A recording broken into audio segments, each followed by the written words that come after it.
Hi guys, how are you? I hope all of you are doing well. पिछली video में हमने would को discuss किया था। आज हम वुड बी के बारे में डिस्कस करेंगे। अगर आपने वुड वाली वीडियो नहीं देखी तो आप ऊपर आई के बटन पर क्लिक करके वो वीडियो देख सकते हैं। चलिए देखते हैं वुड बी का पहला use. Would be plus verb की फर्स्ट फॉर्म के साथ आईएनजी। वुड बी का उर्दू में मतलब बनता है रहा होगा, रही होगी या रहे होंगे। जैसे वो सो रहा होगा, मैं पढ़ रहा हूँगा, वो खेल रहा होगा, तुम जा रहे होगे, वो पैसे मांग रही होगी। यानी कोई भी सेंटेंस जिसके एंड में रहा होगा, रही होगी या रहे होंगे आए, वो वुड बी की फर्स्ट फॉर्म के साथ आईएनजी में बनेगा। आप सोच रहे होंगे कि रहा होगा, रही होगी या रहे होंगे ये तो विल के साथ बनेंगे फ्यूचर कंटिन्यूस के लिए, तो ये वुड बी के साथ कैसे बनेंगे? असल में वो फ्यूचर के लिए यूज होते हैं और वुड बी पास्ट के लिए है, क्योंकि वुड विल का पास्ट है। ऐसे समझ नहीं आएगा, इसको एग्जाम्पल से समझते हैं। मान लें आपका दोस्त प्रेजेंट में आपको बता रहा है कि यार मैंने कल रात असद को कॉल की, उसने उठाई नहीं, तो आप उसे कहते हैं वो सो रहा होगा। यानी आप बीते कल की बात कर रहे हैं कि कल वो सो रहा होगा, ना कि फ्यूचर की। अगर मैं कहता कि यार तुम उसके पास ना जाना, वो घर पर नहीं होगा, यहाँ आप फ्यूचर के बारे बात कर रहे हैं, क्योंकि आप आने वाले कल के बारे में कह रहे हैं कि कल तुम ना जाना, वो घर पर नहीं होगा।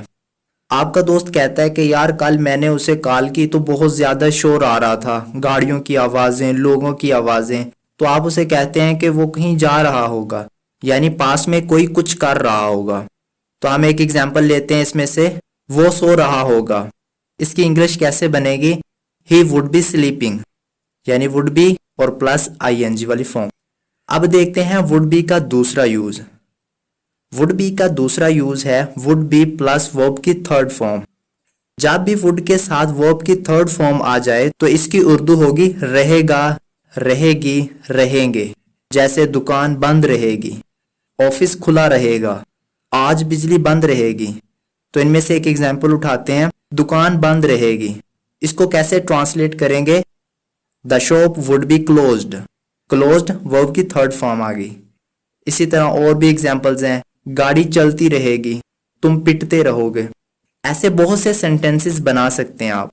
तो जहां पर भी वुड बी प्लस वर्ब की थर्ड फॉर्म आए, उर्दू में इसका मतलब होगा रहेगा, रहेगी या रहेंगे। नेक्स्ट इसका यूज देखते हैं। नेक्स्ट इसका यूज है वुड बी प्लस नाउन। यानी कोई भी नाम हो, पोस्ट हो या प्लेस हो, तो वुड बी के बाद अगर नाउन हो तो इसकी उर्दू होगी बनता, बनती या बनते। जैसे मैं डॉक्टर बनता, तुम टीचर बनते, वो जज बनता, वो इंस्पेक्टर बनता। ऐसे बहुत सारे सेंटेंसेस आप वुड बी प्लस नाउन के साथ बना सकते हैं। इनमें से एक एग्जाम्पल के लिए लेते हैं, जैसे कि मैं डॉक्टर बनता। ऐसे ये अधूरा सा लग रहा है, लेकिन अगर आप इसे बात करते हुए यूज करें तो इसकी सही समझ आएगी। जैसे अरे यार मैं अच्छा खासा डॉक्टर बनता अगर मैंने एफएससी की होती। इसी तरह अरे यार मैं मैट्रिक में फेल ना होता तो टीचर बनता। तो ये एग्जाम्पल लेते हैं, मैं डॉक्टर बनता, तो इसे इंग्लिश में कैसे ट्रांसलेट करेंगे? I would be a doctor. देखें वुड बी के बाद नाउन आ गया है। अब देखते हैं वुड बी का अगला use, would be plus adjective. अगर आपको एडजेक्टिव का नहीं पता तो आप मेरी पार्ट्स ऑफ स्पीच वाली वीडियो देख सकते हैं। एडजेक्टिव कहते हैं इसमें सिफ्त, जैसे अच्छा, बुरा, काला, गोरा, ऊंचा, लंबा, खूबसूरत, मोटा, ये सारी चीजें एडजेक्टिव कहलाती हैं। जब भी वुड बी के बाद एडजेक्टिव हो तो वहां पर इसकी उर्दू होगी होता, होती या होते। जैसे अच्छा होता, बुरा होता, तुम गोरे होते। इनमें से एग्जाम्पल ले लेते हैं, अच्छा होता, तो इसको इंग्लिश में कैसे बोलेंगे? It would be good. जब सब्जेक्ट नहीं होता तो इट लगाते हैं। इसको आप आगे भी बढ़ा सकते हैं, जैसे कि अच्छा होता अगर तुम वहां चले जाते, it would be good if you go there. इसी तरह बुरा होता अगर तुम ना जाते, अच्छा होता अगर तुम 100 रुपए दे देते, बहुत बुरा होता अगर तुम वकास से शादी कर लेती। नेक्स्ट यूज इसका देखते हैं।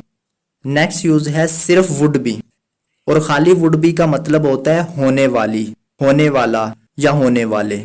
जैसे कहते हैं ना कि ये मेरी होने वाली बीवी है, ये मेरे होने वाले हस्बैंड हैं, वो मेरे होने वाले बॉस हैं, ये मेरी होने वाली मंगेतर है, ये मेरी होने वाली कंपनी है। तो ऐसे सेंटेंसेस वुड बी के साथ बनाते हैं। एग्जाम्पल देखते हैं, वो मेरी होने वाली वाइफ है, तो इसे इंग्लिश में कैसे बोलेंगे? She is my would be wife. तो जहां भी आए होने वाले, होने वाला, होने वाली, तो वहां लगाते हैं वुड बी प्लस जो भी रिश्ता हो, वाइफ, हस्बैंड या कजन, जो भी। आई होप कि आपको वुड बी का यूज आ गया होगा। तो ये एक छोटी सी एक्सरसाइज है, इसको सॉल्व करें और कमेंट में इनके आंसर बताएं। अगर ये वीडियो आपके लिए हेल्पफुल साबित हुई है तो वीडियो को लाइक कर दें और शेयर कर दें। अगर आप ऐसी ही नॉलेजेबल वीडियोस फ्यूचर में भी चाहते हैं तो चैनल को सब्सक्राइब कर दें और साथ में बेल आइकन को भी प्रेस कर दें ताकि हमारी हर आने वाली वीडियो आप तक आसानी के साथ पहुंच सके। मिलते हैं नेक्स्ट वीडियो में, तब तक अपना ख्याल रखिएगा। अल्लाह हाफिज़।